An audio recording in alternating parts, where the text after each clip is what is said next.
agent comes to me when it's time to list that house and says, do I happen to know anybody that might want to buy the house he's selling? And I was like, I do actually have somebody that would buy that house.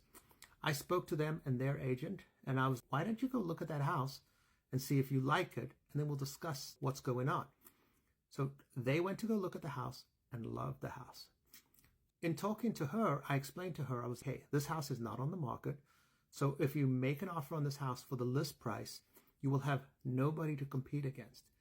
I think that if you let this seller go 45 days before settlement and let him rent back for an additional 45 days, that'll give him time to look for a house, and you could ask him for seller help that will help reduce your cash to close when you purchase this house.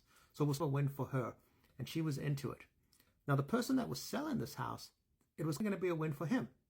A couple reasons. Number one, he wouldn't have to have a bunch of people come through his house. Number two, he would know that I was helping him purchase a house, and I was helping the person buying his house purchase a house. He would have some certainty that the loan was going to go through and there was no issues.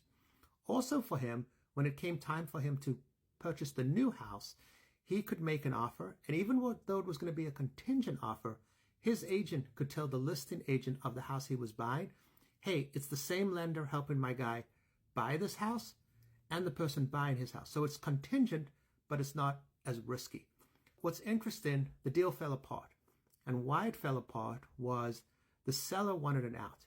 He wanted a clause that said, hey, listen, if I can't find a house within the time allotted to me, I want to cancel the whole contract. And the buyer of that house, who had been pretty agreeable, said, no, I have to give notice on where I live and I have to plan to move. If you can't find a house within the time allotted, you have to move and go into temporary housing regardless of what the situation is. You have a total of 90 days to find a house, and I can't be held to the fact if you can't find a house.